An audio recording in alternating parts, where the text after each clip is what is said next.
U-turn பண்ணுறது, அரை வண்டி வெளியே போய் நிற்கிறது. அப்புறம் அங்கிருந்து வர வண்டி என்ன பண்ணுவாங்க, அவங்க அடிச்சு பிடிச்சி திருப்பி இனி மாதம் 30,000 ரூபாயை போய் ஏன் காசை கரியாக்கணும்? இன்னைக்கு புகையா போகுது நம்ம அடிக்கிற. இந்த டிம்பரேட் பண்ண மாட்டாங்க, எவ்வளோ கோபம் இருக்குன்னு தெரியல. அது என்ன, அதுக்கப்புறம் இந்த வீல் கப்பு காணாமல் போயிரு. இந்த குட்டி கப்பு டீசல் வச்சிருக்க எத்தனை வருஷம் ஓட்டிகிட்டு இருக்கிறேன், அதை ஓட்டிட்டு இதை ஓட்டினா தேர் மாதிரி இருக்கு. அவ்வளோ நீங்கள் போட்ட 15 லட்சத்தை பெட்ரோல் அடிக்கிற காசை 5 வருஷம். வணக்கம் ஜிஎஸ் ஃபேம், எல்லாரும் எப்படி இருக்கீங்க? அனதர் ஒரு யூசர் ரிவ்யூ எபிசோடுக்குள்ளே தான் வந்திருக்கிறோம். யாரோட வண்டி அப்படின்றத தம்ப்நெயில் அண்ட் டைட்டில் கண்டிப்பாக பார்த்துருப்பீங்க. நம்ம திருப்பூர் மோகனனா ரீசெண்டாக வந்து டாடா நெக்ஸான் ஈவி வாங்கியிருந்தாரு. ஸோ அவரோட ஒரு யூசர் ரிவ்யூ வாங்கலாம். ஈவி கார்களுக்குள்ள அவர் வந்ததுக்கான காரணம் என்ன, ஈவிஸ் ரிலையபிளாக இருக்குது அப்படின்ற கேள்வி நிறைய மக்களிடையே இருக்குது. டாடா பிராண்டும் வந்து ரிலையபிளாக சர்வீஸ் பண்ணுறாங்களா அப்படின்ற கேள்வியும் இருக்குது. ஸோ இந்த கேள்விகளுக்கான பதிலை அவரோட பெர்ஸ்பெக்டிவ்ல தான் நம்ம தெரிஞ்சுக்கலாம் அப்படின்றக்காக தான் இந்த வீடியோ எடுத்துகிட்டு வந்திருக்கிறோம். ஸோ டாடா நெக்ஸான் ஈவி வாங்கலாமா, டாடா நெக்ஸான் ஈவியில் இருக்கக்கூடிய ப்ரோஸ் என்ன, கான்ஸ் என்ன, டாடா சர்வீஸ் எப்படி இருக்குது அப்படின்ற மாதிரி ஒரு டாடா கார் வாங்கணும்னு நினைக்கிறீங்க, டாடா ஈவிக்குள்ளே வரணும்னு நினைக்கிறீங்க அப்படின்னா உங்கள் மனசில் இருக்கிற எல்லா கேள்விகளுக்குமான பதிலாக இந்த வீடியோ இருக்குங்க. சரி வாங்க வீடியோக்குள்ளே போகலாம். வீடியோக்குள்ளே ஃபர்தராக போகிறதுக்கு முன்னாடி நம்ம ஜிஎஸ் ஆட்டோமோட்டிவ் சேனலை சப்ஸ்கிரைப் பண்ணாமல் இருந்தீங்கன்னா சப்ஸ்கிரைப் பண்ணி சப்போர்ட் பண்ணுங்கள். அது எங்களுக்கு மேசிவான ஒரு மோட்டிவேஷனை கொடுக்கும். நீங்கள் டாடா நிறுவன கார்கள் பார்க்குறீங்க, டாட்டாவில் சர்வீஸ் queries இருக்குது அப்படின்னா நம்ம விக்டரி டாட்டாவை ரீச் பண்ணுங்கள். பெட்டரான சேல்ஸ் அண்ட் சர்வீஸ் எக்ஸ்பீரியன்ஸ் கிடைக்கும். சரிங்க வாங்க வீடியோக்குள்ளே போகலாம்.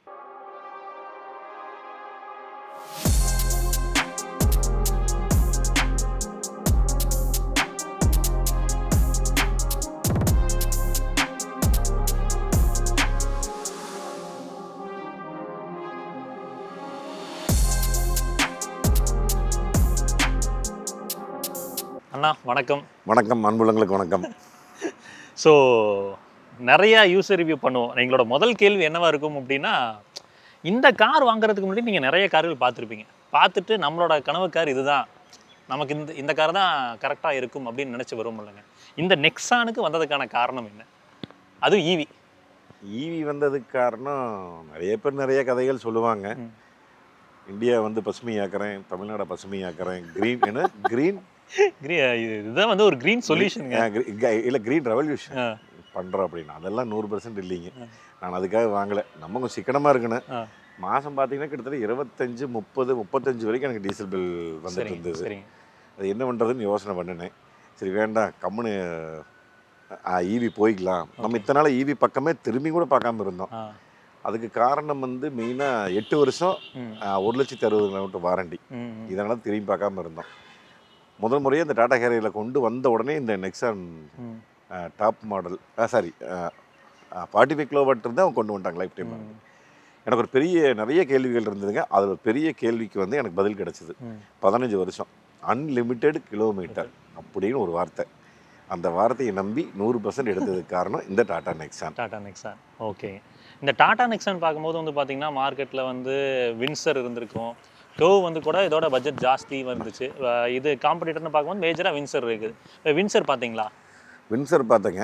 பட் அதுக்கு முன்னாடி ரொம்ப எதிர்பார்த்து நம்ம ஓட்டி பார்த்து ரொம்ப இப்போ சமீப காலத்தில் ரொம்ப ஃபீல் பண்ணுறது டாடா ஹேரியர் ரொம்ப பிடிச்சது. அதனோட சஸ்பென்ஷன் ஆகட்டும், அதனுடைய வண்டியினுடைய அந்த ஸ்டெபிலிட்டி, இது எல்லாமே இருந்தது. பட் அதோட தம்பி தான் இது, அது அண்ணன், அவ்வளோதான் வித்தியாசம். அது பட்ஜெட்டுன்னு போகும்போது இதை விட இன்னொரு 10 லட்சம் ரூபாய்க்கு மேலே நம்ம பட்ஜெட் தாண்டி, நம்ம ஒரு 15 ரூபா 16 ரூபா பட்ஜெட் பண்ணோம். அது பட்ஜெட் தாண்டி போவங்காட்டி சரி இது போய்க்கலாம் அப்படின்னு. அப்புறம் நம்ம ஆல்ரெடி நம்ம தான் டெல்லியில் ஓட்டணும் இல்லை, ஆமாங்க, தார் ரோட்டில் ஓட்டுற வரைக்கும் செம சூப்பர் வண்டி. இந்த NH சும்மா அப்படின்னு என்னன்னு போகிறதுக்கு. பட் ரோட்டை விட்டு இறக்கணுன்னே நம்மளுக்கு அந்த சஸ்பென்ஷனோடைய அந்த ஃபீல் வந்து எனக்கு சுத்தமாகவே எனக்கு அதில் கிடைக்கல. ஏன்னா நானே ஸ்விஃப்ட் வச்சுருக்கேன். சரிங்க. அதனுடைய சஸ்பென்ஷனே அது வார்த்தைகளால் சொல்லவிட முடியாது. அதையே அது சஸ்பென்ஷனே கிடையாதுன்னு வச்சுக்கேன். அதுக்கு பேர் எனக்கு ஹேட்ச்பேக். அது அந்த ஹேட்ச்பேக் சஸ்பென்ஷனை பற்றி நம்ம பேசவே முடியாது. பட் அதை விட பயங்கர டயர்டாயிருது. அது அதை விட கொஞ்சம் பெட்டரான பர்ஃபார்மன்ஸ் பார்க்கும்போது நான் டீசல் தான் ஃபஸ்ட் ஐடியா இருந்தது. நெக்ஸான் டீசலுங்கிறது எனக்கு ரொம்ப வருஷமாக கனவு. 2019 என்னுடைய மாப்பிள்ளை எடுத்தான் தாய்மாம் பையன். 1,00,000 கிலோமீட்டர் வண்டி. 1,00,000 இல்லை, இப்போ 2,00,000 ஓடி இருக்கு. ஆமாம், நான் வந்து 1,50,000 கிலோமீட்டர் ரிவ்யூ பண்ணாதீங்க. அந்த வண்டி போது எனக்கு அந்த வண்டி ஓட்டி எனக்கு ரொம்ப பிடிச்சது. ஏன்னா நானே மைலேஜ் என்னோட ஒய்ஃப் நானும் ஓட்டினோம்னா கிட்டத்தட்ட 25 கொண்டு வந்தாகும். நான் ஓட்டின ஒரு 22 கொண்டு வந்தேன். அந்த வண்டி நாங்கள் ஒரு 30,000 கிலோமீட்டர் ஓட்டினோம். சரிங்க. அதனால் அந்த நெக்ஸான் மேலே முதல்ல இருந்தே ஒரு கண்ணு இருந்துகிட்டே இருந்தது. பட் டீசல் தான் கொஞ்சம் யோசனை பண்ணினேன் போகலாமா அப்படின்னு. திருப்பி இனி மாதம் 30,000 ரூபாயை போய் ஏன் காசை கரியாக்கணும்? இன்றைக்கி புகையாக போகுது. நம்ம அடிக்கிற காசு வந்துங்க அது ஒரு கஷ்டமான ஃபீலிங்காக இருக்குது. நம்ம வளர்ந்து வர இந்த காலகட்டத்தில் ஒரு காசு வந்து தேவையில்லாமல் ஏன் செலவு பண்ணணும், தேவையில்லாமல் இன்வெஸ்ட்மெண்ட்டு, தேவையில்லாத செலவு. ஏன்னா இன்றைக்கி இருக்கிற இந்தியாவுடைய பொருளாதாரத்துக்காகட்டும், தமிழ்நாடுடைய பொருளாதாரத்துக்காகட்டும், மெயினாக நம்ம ஏரியாவில் இந்த பொருளாதாரத்தை கணக்கு பண்ணிட்டு ஏன் தேவையில்லாம் 30,000 காசை கரியாக்கணும் அப்படிங்கிற ஒரே நோக்கத்துக்காகத்தான் ஈவி வாங்கினது. இந்த ஈவி வாங்கும்போதே வாங்கறதுக்கு முன்னாடியே நான் ஆஃபீஸ் வந்து சோலார் பண்ணிட்டேன். இங்கே உங்கள் ஊரில் தான் டைகர் சோலார்னு சொல்லி ஜெகநாதன் அவர் தான் பண்ணார், ஈரோடு. அவர் தான் பண்ணி கொடுத்தாருங்க. நம்ம ஆஃபீஸ்க்கு ஈவி பண்ணங்காட்டி சரி சோலார் பண்ணங்காட்டி நான் சார்ஜிங் அதிலிருந்து எடுத்துக்கிறேன். அப்போ எனக்கு அதனால் அது வந்து ஃப்ரீ ஆயிடுது. இப்போ மாதம் நான் வந்து ஒரு 30,000 ரூபாய்க்கு நான் இப்போ டீசல் அடிச்சுட்டு இருக்கிறேன் அப்படின்னா, நீங்கள் ஒரு 5 வருஷத்துக்கு கணக்கு போட்டிங்கன்னா அப்ராக்சிமேட்டாக ஒரு வருஷத்துக்கு ஒரு 3.5 லட்சம் போட்டுங்க. ஒரு 5 வருஷங்கும்போது ஒரு 16 லட்சம் 17 லட்சம் வந்துடும். அப்போ நம்ம இந்த போட்ட காசை நம்ம எடுத்துக்கலாம். டியூவாக நான் இன்னைக்கு கட்டிட்டு இருக்கிறேன். நான் இன்னைக்கு டியூ வந்து 20,000 ரூபா கட்டுறேன். நான் டியூவாக கட்டிகிட்டு இருக்கிறேன்.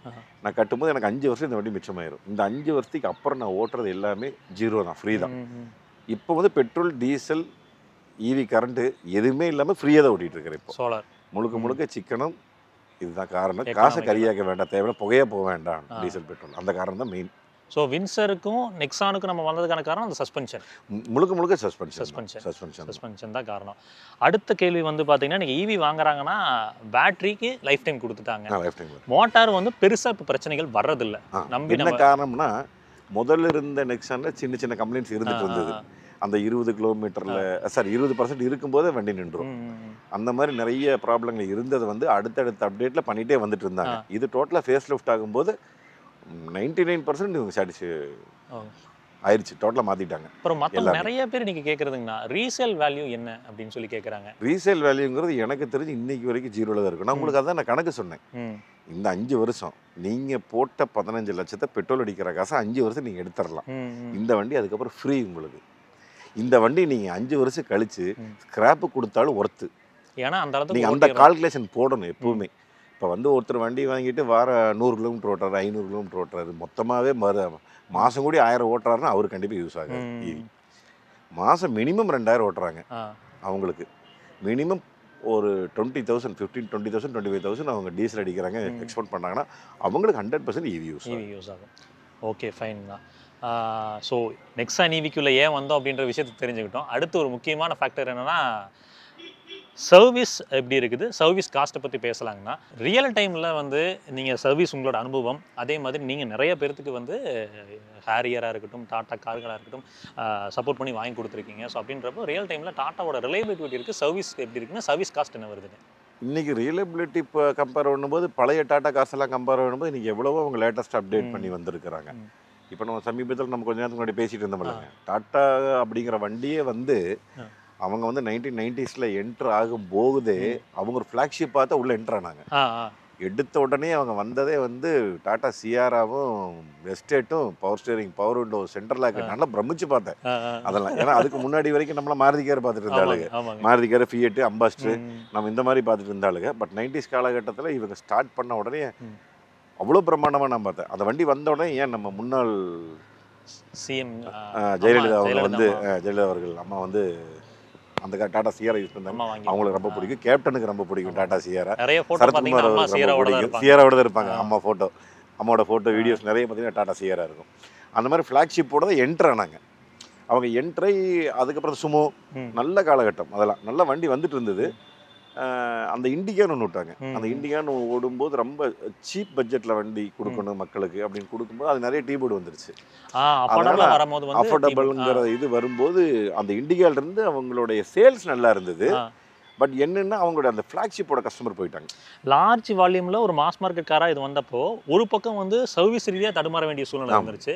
இன்னொரு பக்கம் வந்து அந்த பிரச்சனைகள் வந்தபோது அந்த ஃப்ளாக்ஷிப் பீப்புள்ஸ் வந்து விலக ஆரம்பிச்சிட்டாங்க. அப்போ என்னாச்சுன்னா ஃப்ளாக்ஷிப் பீப்புள் பூரா வெளியே போயிட்டாங்க.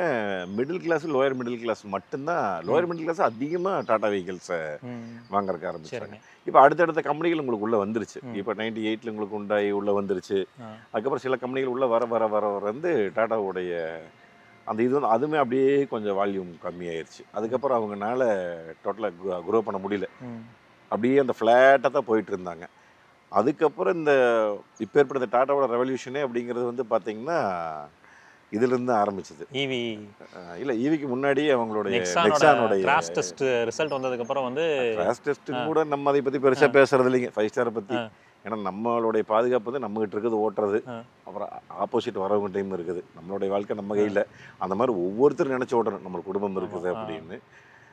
இன்றைக்கி வந்து எதுவுமே இல்லாமல் இருக்கிறவங்க ஓட்டுறவங்க இன்றைக்கி ஓட்டிகிட்டு தான் இருக்கிறாங்க. எனக்கு இன்றைக்கி மாருதி கார் ஓடுறதே நானும் மாருதி கார் தான் வச்சுருக்கிறேன். நான் இங்கே லடாக் கூட போயிட்டு வந்தேன். அது ஏபிஎஸ் கிடையாது, ஏர் பேக் கிடையாது, அந்த மாதிரி எதுவுமே கிடையாது. ஒழுக்கம் வேணுங்க. இன்றைக்கி ஒழுக்கங்கிறது சுத்தமாக இல்லாமல் போச்சு மக்களோட இடத்துல. எப்படி கார் ஓட்டணும் அப்படிங்கிற ஒழுக்கம் 100% வரணும். மெயினாக டூ வீலர் காரங்களுக்கு அதை விட வரணும். ரொம்ப இன்றைக்கி தவறுதலாக ஓட்டுறாங்க. அப்புறம் இன்றைக்கி இந்த புது கார் பையர்ஸ் எல்லாம் வாங்கி கார் ஓட்டுறது ரொம்ப தவறு. இண்டிகேட்டர் போடாமல் திருப்புறது, யூட்டர்ன் பண்ணுறதுக்கு வந்து யூட்டர்ன் இப்படி திரும்பாமல் நிற்கலாம். அரை வண்டி வெளியே போயிரு. யூட்டர்ன் பண்ணுறது அரை வண்டி வெளியே போய் நிற்கிறது. அப்புறம் அங்கேருந்து வர வண்டி என்ன பண்ணுவாங்க, அவங்க அடிச்சு பிடிச்சி பிரேக் அடிச்சு இல்லைன்னா ஒரு அடி அடிச்சு வண்டியை பயங்கர பஞ்சாயத்து ஆகுது. இந்த மாதிரி நிறைய விபத்துக்கள் நடக்கிற காரணம் இதுதான். அவங்க ஒழுக்கமாக ஓட்டுனாங்கன்னா அவங்களோட ஸ்பீடை மெயின்டைன் பண்ணி. இப்போ அந்த காலத்தில் நீங்கள் பார்த்தீங்கன்னா மாருதி எல்லாரும் அவனி நீங்கள் இதைவே எடுத்துக்கங்க, டாடா சியாரா ஆகட்டும், எஸ்டேட்டு. ஏன்னா சுமோங்கிறது வந்து கொஞ்சம் அந்த சென்டர் ஆஃப் கிராவிட்டி இல்லாதனால சும்மா ஆக்சிடென்ட் நிறைய இருந்தது. தாறுமாறான ஸ்பீடு, அந்த மாதிரி விபத்து நடந்தது. பட் அதுக்கப்புறம் வர்ற வண்டி எல்லாமே அவங்க நல்லா கரெக்ட் பண்ணாங்க. சஃபாரியில் ரொம்ப சூப்பரான வண்டி. என்னன்னாங்க அப்போல்லாம் வந்து ஸ்பீடு கரெக்டாக இருந்தாங்க. ஒரு 80னா 80, 90, 100க்குள்ளே தான் எல்லாருமே மெயின்டைன் பண்ணிகிட்டு இருந்தாங்க. இன்றைக்கி ஒவ்வொரு வண்டிங்க லேட்டஸ்ட்டுங்கிறதுல ஃபியூச்சர்ஸ் அள்ளி தெளிச்சிடுறது, அந்த டார்க்கு பிஹெச்பி தூக்குன்னு தூக்கி கொடுத்துறது, அமுத்துனா வண்டி சொரவான மாடு போகிறது, சும்மா போகிறது 140, 160 போகிற ஸ்பீடுக்கு போகிறது. இப்படிலாம் ஓட்டவே கூடாது. ஓட்டுறது ஒழுக்கமாக ஓட்டணும். இருந்தால் எந்த காரும் விபத்து இல்லாமல் கொஞ்சம் கரெக்டாக ஓட்டணும். இன்னைக்கு எக்ஸ்பிரஸ் வேஸ்லேயே வந்து லீகல் ஸ்பீடுன்னு பார்க்கும்போது 120 தான். எதுக்கு அந்த வண்டி வந்து 140 போகிற மாதிரி வந்து 140, 180, 200 போகிற மாதிரி சாதாரணமாக இன்னைக்கு 180 போகிற வண்டியில் இன்னைக்கு இன்னோவா கிறிஸ்டெல்லாம் 180 ஓட்டி காமிக்கிறாங்க. நிறைய வடக்கன்ஸோட வீடியோ பார்த்தேன். இன்னோவா கிறிஸ்டா ஓட்டுறா 180. அது எப்படி நிற்க அந்த வண்டி பிரேக் அடிச்சா நிற்கவே நிற்காது வண்டி.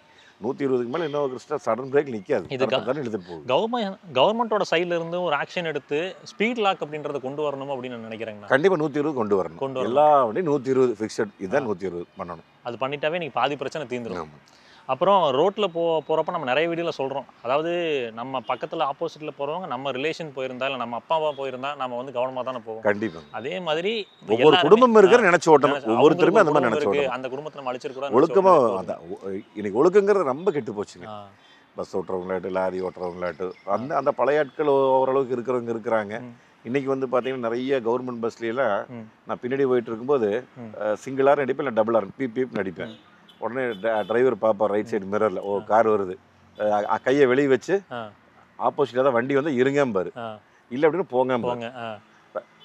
நான் சைடு போட்டு வந்த உடனே நான் ஒரு சிங்கிளாக நடிப்பேன். அதுக்கு தேங்க்ஸ் சொல்லி அவர் ஒரு சிங்கிளாக நடிப்பார். அந்த இதெல்லாம் இன்னைக்கு 90% மேலே யார்கிட்டையும் இல்லை.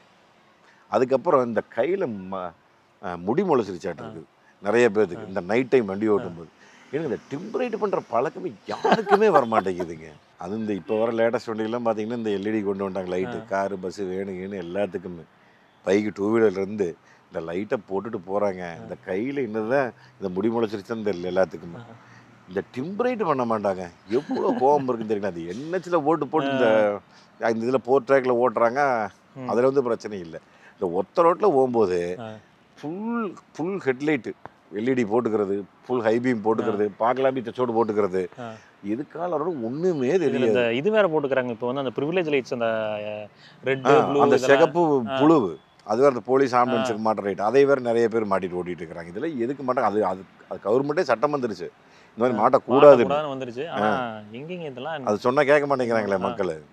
அதனால் தயவு செஞ்சு எங்கேயாவது முக்கியமாக இந்த சிங்கிள் ரோட்லாம் போகும்போது யாராவது டிம் பண்ணால் நீங்களே டிம் பண்ணுங்களேன் தயவு செஞ்சு, புண்ணியமாக போட்டுங்க. சரிங்கண்ணா. எனக்கு ஃபைனலாக சர்வீஸ் காஸ்ட் எவ்வளோ வந்துச்சு? சர்வீஸில் ப்ரோஸ் அண்ட் கான்ஸ். சர்வீஸில் pros and cons. First service முடிஞ்சுது, செகண்ட் சர்வீஸ் இப்போது இனிமேல் தான் போகிறேன். எனக்கு பார்த்தா 7000 ஓடிக்குது. அடுத்து 7500 தான் second service. First service zero bill எதுவுமே வரல. ஓகேங்க. ஈவினாவே வந்து பொதுவாக எல்லா சர்வீஸ் பில் வருமானு கேட்குறாங்க. ஆனால் 7500 கிலோமீட்டருக்கு ஒருக்கா 2000 ரூபா வரும். 2000 ரூபா. 2000 ரூபா கன்ஃபார்ம் வரும். என்ன காரணம்னா அவங்க இந்த மோட்டரில் இருக்கிற ஆயில் மாற்றுறாங்க. அதுக்கப்புறம் வாட்டர் வாஷ் அலைன்மெண்ட் அது இதுன்னு பார்க்குறாங்க. நம்ம வாட்டர் வாஷ் அலைன்மெண்ட் வேண்டாம்னு சொல்லிடுவேன், ஏன்னா நம்மகிட்ட இருக்கிறனால. அதனால் அந்த ஆயில் மாற்றுவாங்க. அப்புறம் இந்த கூலண்ட் செக் பண்ணுவாங்க. இந்த ரேடியேட்டருக்கு நம்ம இந்த இது பேட்டரி சுற்றி வர கூலண்ட்டு அது ஊற்றுவாங்க, டாப்அப் பண்ணுவாங்க. அவ்வளோதான். ஹெட்லைட் வெளிச்சம் எப்படி இருக்குங்கண்ணா? ஹெட்லைட் வெளிச்சம் ஓகே, ஓகே, பயங்கரம் அப்படின்னு சொல்கிற அளவுக்கு இல்லை, தெரிகிற அளவுக்கு போய்க்குது. என்னென்னா நம்ம சில இடங்களில் வந்து நம்ம லோ பீமில் கொஞ்சம் மேலே தூக்கி வச்சுருவேன் தள்ளி, அது வரை கிடைக்கும். ஹைவேஸ் போகும்போது ஹை பீமை போட்டுட்டு கீழே இறக்கி வச்சுக்குவேன், இப்படி ஃப்ளாட்டாக தெரியும். நம்ம அதை மேனேஜ் பண்ணி ஓட்டிக்கலாம். அப்புறம் டயர்ஸ் பற்றி? ஐயோ, டயர் தான் நான் மாட்டினது. எனக்கு எம்ஆர்எஃப் கொடுத்துட்டாங்க. டயர் நாய்ஸு கொள்ளுதுங்க போட்டு. இதுக்கு அடுத்த வர வெர்ஷன்ல எல்லாமே குட்டியர் வருது. குட்டியர் கூட பரவாயில்லைன்னு சொல்லலாம். பட் நம்ம மிச்சலினோ காண்டி அந்த மாதிரி கம்பேர் பண்ணும்போது குட்டியர் கம்மி தான். பட் இது வந்து ரொம்ப டயர் நாய்ஸுங்க, கொஞ்சம் ரொம்ப சிரமம் தான் எம்ஆர்எஃப் அப்படிங்கிறது. வேறு வழி இல்லை. அப்புறம் இந்த செட்டை ஓட்டிட்டு அப்புறம் அடுத்த செட் மாற்றும் போது வேறு மாற்றிக்கலாங்க. அடுத்து முக்கியமான ஒரு கேள்வி கேட்கணும்னு நினச்சேங்கண்ணா. அதாவது டாட்டாவில் இப்போ சர்வீஸில் வந்து பார்த்தீங்கன்னா எல்லாத்துக்குமே ஒரு கேள்வி இருக்குது, நான் சர்வீஸ் நல்லா பண்ணுறாங்களா? அப்புறம் ஒரு சில பேர் நம்ம வண்டி வாங்கினப்போ பார்த்தீங்கன்னா உங்களுக்கு நல்லா பண்ணுவாங்க, எங்களுக்கு அதே மாதிரி பண்ணுவாங்களான்னு கேட்குறாங்க. அதாவது என்னையும் கேட்டாங்க, நிறைய பேர் கேட்டாங்க, நீங்கள் யூடியூபரு உங்களுக்காக பண்ணுவாங்க அப்படின்னு. ஏன்னா வண்டி எடுத்து அடிபட்டது இல்லைங்க ஒரு வாரத்தில். அப்போ கேட்டாங்க, அது உங்களுக்கு யூடியூபருங்காட்டி 2 வாரத்தில் கொடுத்துட்டாங்க அப்படின்னு. அதுக்கு அடுத்த வீடியோ பண்ணும்போதே நான் கேட்டேன், நான் அது வீடியோ ஓப்பனாகவே கேட்டேன், எனக்கு நான் யூடியூபருங்காட்டி எனக்கு பண்ணுறீங்களா, இல்லை பொதுவாக நீங்கள் மக்களுக்கு இல்லைங்க, நாங்கள் மக்களுக்கு எல்லாத்துக்கும் ஒரே மாதிரி தான் பண்ணிகிட்ருக்கோம். எங்களுக்கு பெரிய செலிப்ரிட்டியாக என்னங்க, பெரிய அரசியல்வாதியாக இருந்தாலும் சரி, நார்மல் பீப்புளாக இருந்தாலும் சரி, எங்களை பொறுத்தவரைக்கும் கஸ்டமர் தானுங்க. நாங்கள் எல்லா கஸ்டமரும் ஒரே மாதிரி தான் ட்ரீட் பண்ணுறோம், ஒரே மாதிரி தான் பார்க்குறோம் அப்படின்னாங்க. நம்ம வண்டி வாங்கினது எஸ்ஜியாக தான், நம்ம சர்வீஸ் பண்ணிட்டு இருக்கிறது எஸ்ஜியாக தான். இன்றைக்கி வந்து நம்ம கோவை மாவட்டத்தில் வந்து சர்வீஸுங்கிறது இன்றைக்கி ஓரளவுக்கு பண்ணிகிட்ருக்காங்க. பட் சர்வீஸ் செக்டார் நீங்கள் எடுக்கும்போது நானும் சர்வீஸை வச்சுருக்கேன். நான் கார் ரிஜிஸ்ட்ரேஷன் ஒர்க் பண்ணிகிட்டு இருக்கிறேன், அலைன்மெண்ட் வாட்டர் வாஷ் எல்லாமே வச்சுருக்கேன். அதில் வந்து பார்த்திங்கன்னா 90% சாட்டிஸ்ஃபைட் பண்ண முடியும், 100க்கு 100 யாரையுமே சாட்டிஸ்ஃபைட் பண்ண முடியும். அந்த மாதிரி தொழில் இது கார் சர்வீஸ் செக்டரை பொறுத்த வரைக்கும். சாப்பாட்டு விஷயமாகட்டும், இப்போ எனக்கு வந்து அன்னபூர்ணா ஹோட்டல் சாம்பார் ரெட்டி பிடிக்கும், அவங்களுக்கு பிடிக்காது, உங்களுக்கு வந்து A to B தான் பிடிக்கும். அந்த மாதிரி நான் வந்து அதை பற்றி புகழ்ந்து பேசுவேன், எனக்கு அங்கே சூப்பராக இருக்குது, எனக்கு ரொம்ப பிடிக்குது அப்படின்னு. உடனே நீங்கள் என்ன சொல்கிறீங்க, எனக்கு A to B சாம்பார் தான் பிடிச்சது, எனக்கு அதுதான் பிடிச்சது அப்படிங்கிறீங்க. அந்த மாதிரி ஒவ்வொருத்தருக்கும் ஒவ்வொரு முரண்பாடான அனுபவங்கள் விஷயங்கள் இருக்கும். ஏன்னா 5 வாரில் ஒரே மாதிரியே இருக்குது. அதனால் ஒவ்வொருத்தருக்கும் ஒவ்வொரு மாதிரி இருக்கும். 90% சாட்டிஸ்ஃபைட் பண்ணி கொடுக்குறாங்க. இன்னைக்கு பரவாயில்லன்னு சொல்லலாங்க, 90% சாட்டிஸ்ஃபைட் பண்ணுறாங்க. ஓகேங்கண்ணா, சரி. சர்வீஸ் ரிலேட்டடாக அடுத்து பேசிட்டோம், உள்ளே போய் உட்காந்து அடுத்து முக்கியமான ஒரு கேள்வி இருக்குது, நான் கேட்குறேன். வாங்க. ஏங்க என்னாச்சுங்க?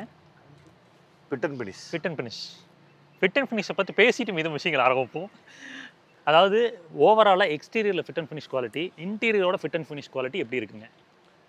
எக்ஸ்டீரியரில் முதல்ல இருந்ததை விட இப்போ நல்லாவே மேம்படுத்திட்டாங்க. அந்த பேனல் கேப்ஸ்லாம் பேனல் கேப்ஸ்லாம் முதல்ல வந்து இருந்ததை விட அந்த பழைய ஜென்ரேஷன் இருந்ததை விடங்க இந்த கர்வ் வந்தது பாருங்க. ஆமாங்க, இந்த டாடா கர்வ் வந்ததுக்கப்புறம் கூப் அந்த கூப் வந்ததுக்கப்புறம் கொஞ்சம் நல்லாவே மேம்படுத்திட்டாங்க. இதுலேயும் மேக்ஸிமம் ஓரளவுக்கு வெளி சைடு பண்ணிட்டாங்க.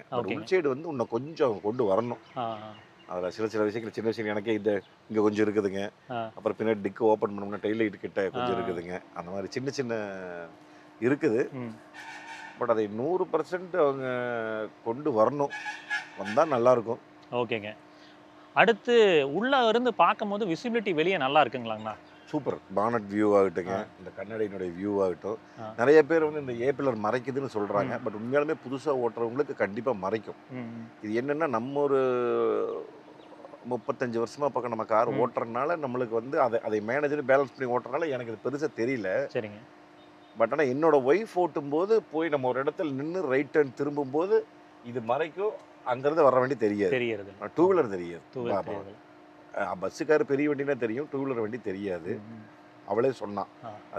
இது வந்து ஒரு சின்ன இதுதான். பட் இதை மட்டும் அவங்க பாதுகாப்பாக பார்த்து ஓட்டிக்கணும், இந்த பில்லர் மட்டும். ஸ்டீரிங் எப்படி இருக்குங்கண்ணா? நல்லா யூஸ் பண்ணுறதுக்கு, லைட்டு ஈஸியாக யூஸ் பண்ணுறதுக்கு இருக்குங்களா? ஸ்லோ ஸ்பீடுக்கு ரொம்ப நல்லா இருக்குதுங்க. சிட்டிக்குள்ளே ஓட்டுறதுக்கு ஸ்லோ ஸ்பீட் நல்லா இருக்குது.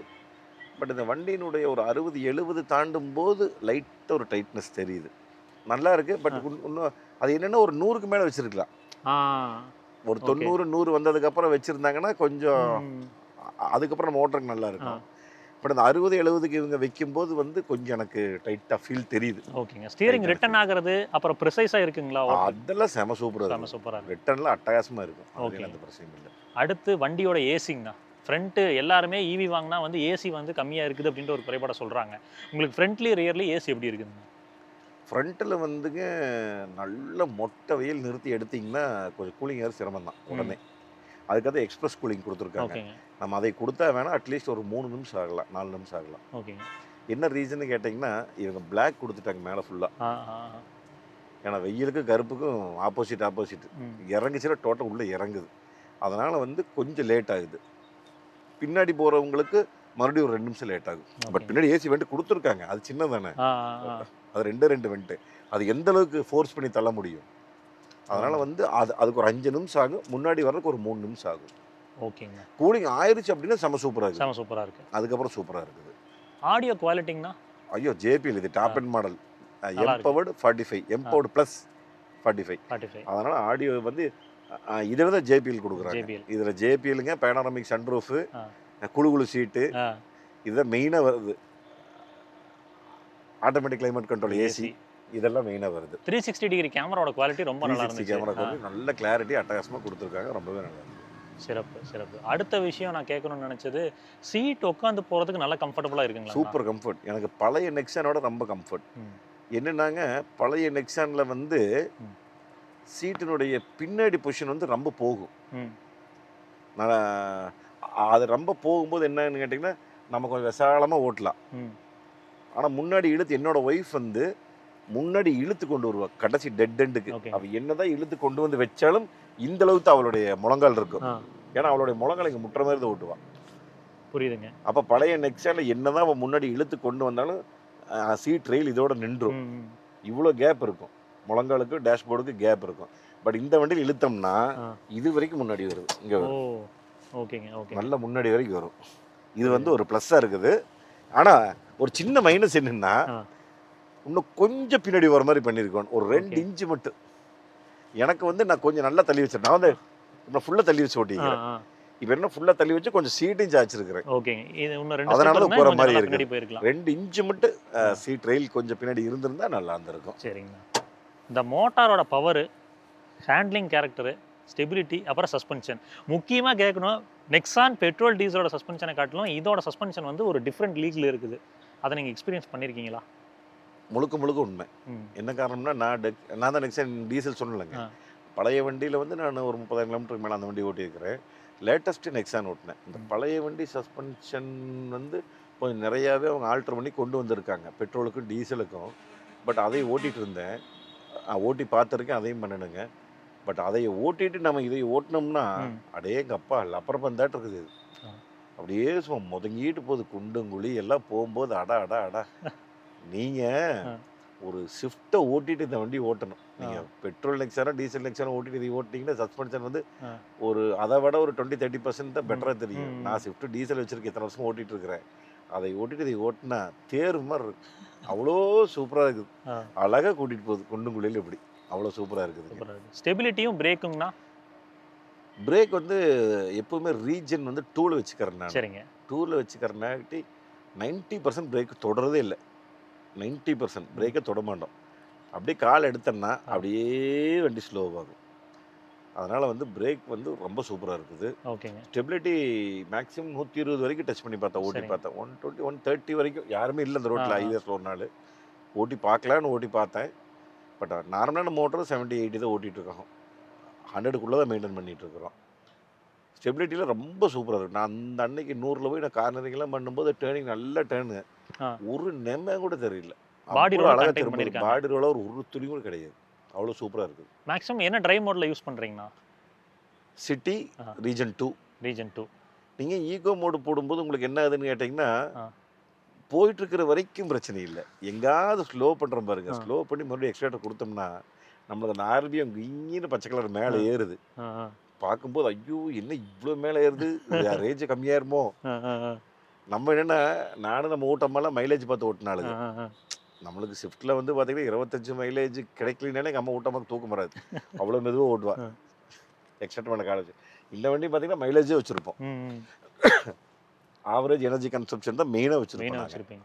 ஆமாம், அதை நம்ம முக்கியமாக சொல்லணும். அதாவது எப்போ வந்து நம்ம ஆவரேஜ் ஃபியூல் எஃபிஷியன்சி பார்த்துட்டு பெட்ரோல் டீசலில் ஓட்டுறோமோ, அதே மாதிரி இங்கே வந்து பார்த்தீங்கன்னா வாட் ஹவர் வந்து மெயினாக நம்ம கன்சிடர் வாட் ஹவர் பண்ணணும். மெயினாக எனர்ஜி பார்ப்போம். கன்சப்ஷன் வந்து நம்ம மேஜராக வந்து எந்த அளவுக்கு குறைக்க ட்ரை பண்ணுறோமோ அந்த அளவுக்கு வந்து பெட்டராக இருக்கும். ரேஞ்ச் எவ்வளோ கிடைக்குது, அது கூட இந்த வாட் ஹவர் வந்து எவ்வளோ கொண்டு வந்திருக்கீங்க எனர்ஜி கன்சப்ஷன்? அதை தான் என் பையன் சொல்கிறான், எனக்கு சிக்கனமாக இருக்குன்னு சொல்லிட்டு ஈவி வாங்கினீங்க, சோலாரில் தான் போடுறீங்க, அதுவும் ஃப்ரீ, கொஞ்சம் அமுதி தான் ஓட்ட வேண்டியதான், இதில் போய் வண்டியை வாங்கிட்டு ரேஞ்சுட்டு கிடைக்கிறீங்க, அப்படி கிடைக்கணும் இப்படி கிடைக்கணும் மெதுவாக ஓட்டிகிட்டு இருக்கிறீங்க அப்படின்னா. அப்புறம் இன்றைக்கி இருக்கிற 2K கிட்ஸ் எல்லாம் அப்படி தான் பேசுவாங்க. பட் நம்ம சம்பாரித்து நம்ம வந்து செலவு பண்ணும்போது அந்த வருத்தங்கள் என்னென்னு மக்களுக்கு தெரியும். சரி, அவங்கவுங்க சம்பாரித்து செலவு பண்ணும்போது தான் கஷ்டம் தெரியும். பட் அவனும் சம்பாரிச்சிட்டு இருக்கிறான். இன்றைக்கி 9th ஸ்டாண்டர்ட்லேருந்து சம்பாரிச்சிட்டு இருக்கிறான் பையன். பட் என்ன இருந்தாலும் அவன் ஒரு தமாசா ஒரு கேள்வி கேட்டான். பட் சில பேர் கமெண்ட்டையும் கூட கேட்டாங்க, ஏய் சிக்கனம் சொல்லி ஈவிக்காரை வாங்கிட்டு சோலாரில் போடுறப்ப அப்புறம் எல்லாமே ஃப்ரீ தானே, அமுத்தி அடித்து ஓட்ட வேண்டியதானே. அப்படி கிடையாது. நம்மளுக்கு மேக்ஸிமம் என்ன ரேஞ்ச் கொண்டு வர முடியுமோ நம்மளை வந்துங்க ஒரு இடத்துலேருந்து இன்னொரு இடத்துக்கு போகிறதுக்கு கார். இப்போ நம்ம ஒரு ரைட் 1 மணிக்கு போகணும்னா நம்ம ஒரு 1/2 hour முன்னாடி கிளம்பிக்கலாம். ஒரு 70-80 மீட்டர் பண்ணி போனால் நம்ம சொன்ன டைமுக்கு போயிடலாம். ஒரு 1/2 hour முன்னாடி கிளம்பணும், அவ்வளோதான். மற்றபடி நம்ம 100-120 போனால் நல்ல ஸ்பீடாக போகலாம். நம்ம எதுக்கு அவ்வளோ ஸ்பீடு போகணும்? வேண்டாம், 70-80 போதும். நம்ம அதில் மெயின்டைன் பண்ணி போயிட்டுருக்கேன். வண்டி எடுத்துருந்து ஒரு 350 to 370 ரெகுலராக கிடச்சிட்டு இருந்ததுங்க. சரிங்க, ஒரு 2 வாரம். அதுக்கப்புறம் அந்த வண்டியினுடைய நம்ம கண்டிஷனுக்கு அதை கொண்டு வந்தோம். கொஞ்சம் கொஞ்சமாக நம்ம அந்த பச்சைக்கு மேலே போகாமல் நம்ம இதாக மெயின்டைன் பண்ணணும். ஒவ்வொரு விஷயமா பழகி இப்போ வந்து கிட்டத்தட்ட எப்போ சார்ஜ் ஓட்டாலுமே இப்போ நியரஸ்ட்டு 400, மேக்ஸிமம் இப்போ அதிகபட்சமாக கொண்டு வந்தது 459 கொண்டு வந்தேன். 450 தான் ஹையஸ்ட் கொண்டு வந்தது. இந்த சார்ஜிங் ஸ்டேஷன்ஸ்லாம் வந்து டெவலப் ஆயிருக்குங்களா? அதாவது நீங்கள் ரியல் டைம் யூஸ் பண்ணும்போது சார்ஜிங் ஸ்டேஷன் கிடைக்கல, சார்ஜிங் வந்து நம்ம போகிறப்போ வந்து ஆஃப்லைனில் இருந்திருக்கு, இந்த மாதிரி பிரச்சனைகளை ஃபேஸ் பண்ணியிருக்கீங்களா? 2020 லாக்டவுன்லேருந்து 19 தான் ஈவி ஸ்டார்ட் ஆச்சு. அப்போ இருந்து பார்த்தீங்கன்னா 2024 வரைக்கும் மொத்த சார்ஜிங் ஸ்டேஷனே இந்தியா ஃபுல்லாக இருந்ததுன்னா ஒரு 10,000 இருக்கும். ஒரு 7,000, 8,000, 10,000 உள்ளே இருக்கும். இன்றைக்கி 30,000 சார்ஜிங் ஸ்டேஷன் தாண்டி போயிட்டு இருக்குது ஒரு வருஷத்தில். 25ல் மட்டும் நான் சொல்கிறேன். அதுக்கப்புறம் இன்றைக்கி எல்லா பக்கமே சார்ஜிங் ஸ்டேஷன் போடுறதுக்கு ஆரம்பிச்சிட்டாங்க. எல்லாரும் பண்ணிகிட்டு இருக்காங்க. இப்போ திருப்பூரில் பார்த்தீங்கன்னா ஒன் பிளக். ஆமாம், ஒன் பிளக் நான் போட்டுட்ருக்கேன். அவர் மூர்த்தியான தான் எனக்கு நிறைய பண்ணிட்டு இருக்கிறேன். நான் தான் அதுக்கு வீடியோ பண்ணிட்டு இருக்கிறேன். ஆனால் நிறைய 120 கிலோவாட் இப்போ அவங்க தான் போட்டுட்டு 120 கிலோவாட் அதிகமாக அவங்க தான் போடுறாங்க. மற்ற சார்ஜிங் கம்பேர் பண்ணும்போது அவங்க கம்மியாகவும் பண்ணுறாங்க. மற்ற இது ரேட்டை கம்பேர் பண்ணும்போது 4 ரூபா 5 ரூபா கம்மியாக இருக்குது. எனக்கு நல்ல நெட்வொர்க் இன்றைக்கி வந்து பறந்து விரிஞ்சு போயிட்டு இருக்குது. பட் நான் வந்து லாங் போகிறது இல்லைங்க. லாங் போகிறதுக்கு மாப்பிள்ளை வண்டி ஃபார்ச்சுனர் இல்லை தம்பி வண்டி ஆடி இருக்குது, ஏதோ மாற்றி எடுத்துகிட்டு போய்க்குவேன். ஆனால் சார்ஜிங் பற்றியும் ஒரு டீட்டெயில்டு கொடுத்துட்டீங்க. உங்கள்கிட்ட சார்ஜிங் காஸ்ட் நான் கேட்க முடியாது, ஏன்னா வீட்டில் சோலார் போட்டு வச்சுருக்கீங்க. வீட்டில் இல்லைங்க, ஆஃபீஸில் சோலார் இருக்குங்கிட்ட அதை நம்ம ஃப்ரீயாக பண்ணிக்கிறோம். ஓகே, அதனால் காஸ்ட் அதில் பெருசாக வராது. இதாக இருக்குது. வீட்டில் போட்டிங்கன்னா எப்படி இருந்தாலும் ஒரு யூனிட் 8 ரூபா நீங்கள் போட்டால் கூட 7 ரூபா 8 ரூபா போட்டிங்கனாலும் அப்ராக்சிமேட்டாக ஒரு 1.25 ரூபா கிலோமீட்டருக்கு வரக்கு வாய்ப்பு. அவ்வளோதான் வரும். முடிஞ்ச வரைக்கும் வீட்டில் போட்டால் பேட்டரியோட லைஃப் நல்லாயிருக்கும். அவங்க கம்பெனியில் கொடுக்குறது 3.3 கிலோவாட்டுங்க. அதுக்கப்புறம் 7.2 கிலோ டாப் எண்டுக்கு மட்டும் ஃப்ரீயாக கொடுக்குறாங்க இந்த எம்பவர்டு ப்ளஸுக்கு. அதில் வந்து பார்த்தீங்கன்னா 7.2 கிலோவாட் நீங்கள் ஒரு 3 தடவை போட்டிங்கன்னா 4வது தடவை வந்து நீங்கள் 3.3 கிலோவாட் போடணும். என்ன காரணம், அந்த செல்ஸ் எல்லாமே வந்து ஃபுல்லாக பேலன்ஸ் ஆகிறதுக்கு வந்து அந்த 3.3 கிலோவாட் ரொம்ப மெதுவாக ஏறி கொண்டு வந்து அழகாக பேலன்ஸ் பண்ணுது. அதனால் அதை நம்ம பண்ணியே ஆகணும். என்னென்னா 3.3 கிலோவாட்டில் போட்டிங்கன்னா ஒரு 10லேருந்து 90 ஆகணும்னா 18 மணி நேரம் ஆகும், 18 hours. இதே வந்து நீங்கள் 7.2 கிலோவாட்டில் ஓட்டிங்கன்னா ஒரு 8 மணி நேரத்தில் ஆயிரும், 8 hours. ஓகே, ரியர் சீட் அப்படின்னு வரும்போது இதில் நிறைய பேர் இந்த லெக் ஸ்பேஸ் நீ ஸ்பேஸ் குறைவாக இருக்குது, இல்லை அண்டர் தை சப்போர்ட் பத்தலை அப்படின்ற மாதிரி சொல்கிறாங்க. பட் இந்த செக்மெண்ட்டில் வந்து நல்ல ஒரு அப்ஹோல்ஸ்ட்ரி, அதாவது ஒரு சோஃபா கைண்ட் ஆஃப் ஃபீல்டில் வந்து வடிவமைச்சிருக்கிறது இவங்க தான். பட் இருந்தாலும் இது வந்து எந்த விதத்தில் வந்து உங்களுக்கு உதவுது, எந்த விதத்தில் வந்து உதவாமல் இருக்குது? உதவுதுங்கிறது இப்போ பெருசாக வந்துங்க இதனால் அவ்வளோ குறைகள் இருக்குது அப்படிங்கிற அளவுக்கு சொல்கிற அளவுக்கு ஒன்றும் பெருசாக இல்லை. உட்கார்றதுக்காகட்டும் சாயருக்காகட்டும் எல்லாமே நல்லா தான் இருக்குது. அந்த சீட்டோட பொசிஷன் எல்லாமே நல்லா இருக்குது.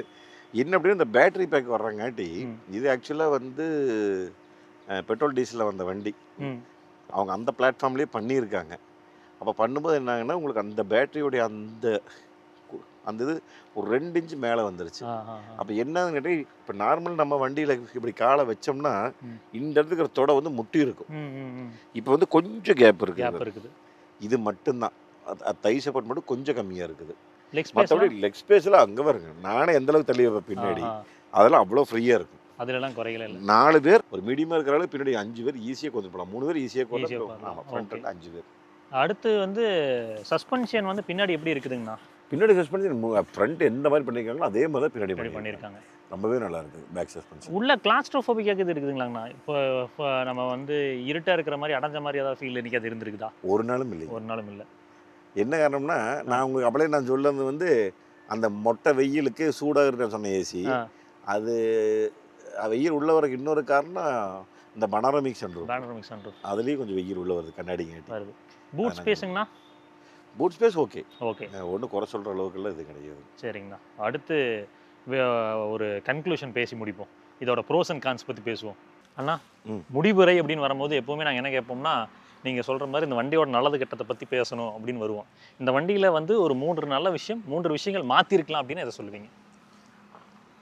மனுஷனை பொறுத்த நம்ம மனுஷனுக்கே வந்து ஒவ்வொருத்தருக்கும் ஒவ்வொரு புத்தி இருக்குது. 5 வரல ஒரே மாதிரிங்களா இருக்குது. அந்த மாதிரி கார் அப்படிங்கிற பொறுத்து வந்து பார்த்தீங்கன்னா 100க்கு 100 இன்னைக்கு உலகத்திலேயே உங்களுக்கு 100க்கு 100 பிடிச்ச மாதிரி கார் இல்லை. அதை நீங்கள் வேணால் தயாரிச்சுக்கங்க, அதுதான் பண்ண முடியும். எந்த கார் எடுத்திங்கனாலும் அது ஒரு குறைகள், அது ஒரு நிறைகள் இருந்துகிட்டே தான் இருக்கும். நம்ம டேஸ்ட்டுக்கு உண்டான எதுவுமே இருக்காது. இப்போ என்னுடைய நிறைகள் அப்படின்னு பார்க்கும்போது வந்து பார்த்திங்கன்னா ரொம்ப சிக்கனமாக இருக்குது. ஈவி ரேஞ்சு நம்ம பொறுமையாக ஓட்டினா 400, நார்மலாக ஒரு 80-90 நம்ம ஓட்டினோம்னா ஒரு 350 to 370 370-80 நார்மலாக கிடைக்கிது, ஈஸியாக கிடைக்கும், கேரண்டியாக. அந்த பொறுமை காத்திங்கன்னா உங்களுக்கு ஒரு 400 டச் பண்ணலாம். அதுக்கப்புறம் ரெண்டாவது மெயின்டெனன்ஸு. 7500 கிலோமீட்டருக்கு ஒருக்கா ஒரு 1500 ரூபா 2000 ரூபாய்ங்கிறது அந்த இதெல்லாம் மாற்றினா நான் அலைன்மெண்ட் வாட்டர் வாஷ் பண்ண அப்படியே எனக்கு அதுலேயும் கம்மியாக வரும். 2000 ரூபாய்க்கு கீழே தான் வரும். அதுலேயும் நம்மளுக்கு வந்து செலவில்லை. 3வது சொகுசு சஸ்பென்ஷன். எவ்வளோ தூரம் டயர்டே இல்லை நம்ம போயிட்டு வந்தாலும். இந்த வண்டி வச்சுட்டு நான் கடைசியாக இப்போ நான் நேற்று இதுக்கு போயிட்டு வந்தேன், திருச்சூர் போயிட்டு திரும்பி வரும்போது 360 கிலோமீட்டர் காலையில் ஃபுல் பண்ணிட்டு போனால் திரும்பி வந்தேன் 360 கிலோமீட்டர். மீதி 43-53 சார்ஜ் இருந்தது. அது 410 இருந்து நான் வந்துட்டேன் திரும்பி. இங்கே திருச்சூர் போய் சுற்றிட்டு திரும்பி வந்தாச்சு. அந்தளவுக்கு இது எல்லாமே வந்து பார்த்திங்கன்னா ப்ளஸ்ஸாக இருக்கும். குறைகள் அப்படிங்கிறது சின்ன சின்ன குறைகள் இருக்குது. என்ன அப்படின்னா ஃபோன் வைக்கிறதுக்கு இடம் இல்லை வண்டியில். ஆமாம், நீங்கள் சொன்னீங்க சென்ட்ரல்லையும் சரி வேறு எங்கேயும். இதே டாடா பஞ்சில் பார்த்தீங்கன்னா கரெக்டாக கீர் போகிற இடத்துக்கு முன்னாடி வந்து ஒயர்லெஸ் சார்ஜிங் கொடுத்துட்டு கீர் போகிற இடத்துக்கு பின்னாடி வந்து கொஞ்சம் தள்ளி வச்சுட்டு கீர் பின்னாடி 2 கப் ஹோல்டர் கொடுத்துருந்தாங்கன்னா அழகாக ஃபோன் வைக்கிறதுக்கு அளவுக்கு கப் ஹோல்டர் இருக்கும். இந்த இடம் ஒயர்லெஸ் சார்ஜிங் கொடுத்துட்டாங்க. இது அந்த பெட்ரோல் டீசல் வண்டியில் இருக்கிற மாதிரி அந்த டோட்டலாக அந்த டேஷ்போர்ட் சிஸ்டமே சும்மா வச்சுருக்கிறாங்க. அது ஒன்றுமே கிடையாது. அது ஆமாம், அதெல்லாம் கொஞ்சம் கட் பண்ணி எடுத்து போட்டு உள்ளுக்குள்ளே தான் ஃபோன் வைக்கிறதுக்காக இடம் கொடுத்துருக்கலாம். அது கொஞ்சம் ரொம்ப சிரமமாக இருக்குது. அப்புறம் வாட்டர் பாட்டில் பார்த்தீங்கன்னா எல்லா டேஷ்போர்டுக்காரையும் நான் பார்த்ததில் நேரத்தான் வைப்பாங்க வாட்டர் பாட்டில். இந்த வண்டி பார்த்தா கோணையை சொருகணும் இப்படி. அதில் வேறு தெரியாமல் ஒரு வாட்டர் பாட்டில் வாங்கி மூடி டைட் வைக்காம கோணையை சொருகி வச்சுட்டு பூரா டோர் பேட்டில் வரும் செஞ்சு போச்சு. அது ஒரு ரொம்ப இதாக கிடக்குது. அதுக்கப்புறம் இந்த வீல் கப்பு காணாமல் போயிரு. இந்த குட்டி கப்பு இருக்குது பாருங்க, இந்த ஈவி வண்டியில் அந்த டாட்டாங்கிற லோகோ அந்த குட்டி கப்பு துச்சோடுதான் எங்கே விழுதுனே தெரிய மாட்டேங்குது, எப்படி விழுதுனே தெரிய மாட்டேங்குது, காணாமல் போயிடுது. அதுக்கப்புறம் என்ன கொடுத்துருக்கலாம் அப்படின்னா மேக்ஸிமம் எல்லாம் கொடுத்துட்டாங்க. பெருசாக இதுக்கு மேலே நீ என்ன கேட்குறதுங்க? இந்த ப்ரைஸ் ஃப்ரிட்ஜு வாஷிங் மிஷினு இதெல்லாமே நீ கேட்க முடியும் நம்ம காரில். எனக்கு குழுகுழு சீட்டு வேணும், ஏசி வேணும், பவர் ஸ்டேரிங் பவர் விண்டோ வேணும், நல்ல மைலேஜ் வேணும், நல்ல ரேஞ்ச் வேணும், பூராத்தையுமே கொடுத்துட்டாங்களா சரியா. சீட்டிங் கம்பேர்ட் வேணும், சஸ்பென்ஷன் வேணும். இந்த டயர் கொஞ்சம் நல்ல டயராக கொடுத்தா கொஞ்சம் நல்லா இருக்கும். இந்த சத்தம் வராத டயரு அது எதாவது இல்லை டயர் இந்த போமியும் ஏதாவது ஒட்டிக்கிட்டி கொஞ்சம் சத்தம் வராமல் கொடுத்தாங்கன்னா நல்லாயிருக்கும். அந்த வைன்னு இந்த என்எஸ்ல போகிற சவுண்டு வந்து கொஞ்சம் இருக்காது. அதுதான் நம்ம கொஞ்சம் இதாக தெரியுது. ஒரு டிப்ஸுங்கண்ணா, ரேஞ்ச் நல்லா கிடைக்கணும்னா எப்படி ஓட்டினா ரேஞ்ச் நல்லா கிடைக்கும்? சிட்டி மோடுங்க, ரீஜன் 2 ஓகேங்க வச்சுக்கணும். காலையில் எடுங்க, ரீஜன் 2 மாற்றிக்கங்க. நீங்கள் வாட்டுக்கு எடுத்து போயிட்டே இருங்க. பச்சை நீங்கள் ஆர்பிஎம் மீட்டர் மெயின்டைன் பண்ணி ஓட்டுறீங்க, பச்சை 2000 வரைக்கும் போவீங்க ஆர்பிஎம். அதுக்கப்புறம் கீரை மாற்றுவீங்க. இந்த 2000 நீங்கள் கொண்டு போகாதீங்க. இந்த வண்டியில் 1000 வச்சுக்கங்க. 1000 போகும்போது என்னாங்கன்னு கேட்டிங்கன்னா 71, 72, 73 இப்படி தான் போகுது. இப்போ நீங்கள் பெட்ரோல் டீசல் காரில் கீரை மாற்றி அப்படியே தேர்ட் கியர் போட்டு எக்ஸ்ட்ரா அப்படியே 4th கியரை போட்டு நீங்கள் அமுத்துனீங்கன்னா அப்படியே 70 80 90 இப்படி போகும் ஸ்பீடாக. அந்த மாதிரி போகாமல் 1000 அந்த பச்சை இதில் வந்து நீங்கள் வச்சுக்கலாம். நீங்கள் கணக்கு தான் 1000க்குள்ளே நீங்கள் வச்சிட்டிங்கன்னா மெதுவாக தான் போகும். 1000 அளவு அந்த ஆர்பி 1000 ஆர்பிஎம் காமிக்கிற அளவு வந்து இந்த சார்ஜிங் அந்த பச்சை கலர் வச்சுக்கணும். சார்ஜிங் அந்த பச்சை கலர் வச்சுக்கணும். இதை வச்சு கிராஜுவல் எக்ஸ்டெண்ட் கொடுத்தா கொஞ்சம் மெதுவாக போகும். ஏன்னா அந்த பிக்கப் ஆகிற வரைக்கும் போகும். அப்புறம் 80 90 போயிட்டீங்கன்னா டப்பான் ஸ்க்ரூஸ் 80 டச் பண்ணி விட்டு போட்டு எனக்கு வந்துக்குங்க அப்பாடா அப்படின்னு அது அடுக்க மேலே போயிட்டே கிடக்கு. அவர் இதுக்கு போயிட்டே கிடக்கலாம், எந்த பிரச்சனையும் கிடையாது. நல்ல மைலேஜ் கிடைக்கும் இதில். அது ஒருத்தர் வேற நீங்க சொல்லிருந்தீங்கல்ல, திருப்பூர்கார் 500 கொண்டு வர்றாரு. எனக்கு அது வேற அங்கலாப்பா இருக்குது. எப்ப நம்ம 500 கொண்டு வர்றது? நானும் முயற்சி பண்ணிட்டு இருக்கிறேன். நான் அவரோட ஒரு வீடியோ வந்து அவர் கூடவே அவரை ஓட்ட சொல்லி அவர் என்னெல்லாம் ஃபாலோ பண்ற ஒரு வீடியோ எடுக்கலாம்னு ஒரு ஐடியா இருக்கு. சூப்பர். எனக்கு நாமளும் காமிங்க அவரை. ஏன்னா அவருடைய இது எப்படி என்ன ஏதுன்னு கேட்டுட்டு நான் அந்த மாதிரி நான் 500 டச் பண்ணி காமிக்கிறேன். எனக்கு பர்சனலாக வந்து நம்ம நிறைய வீடியோவில் வந்து நாங்கள் விக்டரி டாட்டா வந்து சர்வீஸ் நல்லா இருக்குது, ட்ரை பண்ணி பாருங்கன்னு சொல்லியிருக்கோம். இந்த பக்கம் ஏரியாவில் ட்ரை பண்ணி பாருங்கன்னு சொல்லியிருக்கிறோம். பர்சனலாக இன்றைக்கி நீங்கள் விசிட் பண்ணப்போ வந்து எப்படி இருந்துச்சு சர்வீஸ்? உண்மையுமே நல்லா இருந்தது. ஓகே. So the best. ஏன்னா உங்களோட பெர்ஸ்பெக்டிவில் கேட்கணும் அப்படின்னு நினச்சேன். அவ்வளோதான். சரிங்க, ரொம்ப சந்தோஷங்கண்ணா. இவ்வளோ வெயிலில் வந்து இவ்வளோ நேரம் எங்களுக்கு சப்போர்ட் பண்ணதுக்கு ரொம்ப சந்தோஷம். ரொம்ப நன்றிங்க. ஸோ எப்போவுமே வந்து வீடியோட முடிவுரையில் சொல்லுவோம், ரோட்டில் போய் வரப்போ உங்களை நம்பி இப்படி குடும்பம் இருக்குது, அதே மாதிரி ரோட்டில் போய் வர சக மனதில் நம்பி நேசிக்கிற குடும்பம் இருக்குது. அது சேச்சர வேணாம், பொறுப்பாக போய் பொறுப்பாங்க. இன்னொரு வீடியோவில் சந்திக்கலாம். அது வரைக்கும் வந்து டடா, டேக் கேர், பாய் அண்ணா. நன்றி, வணக்கம்.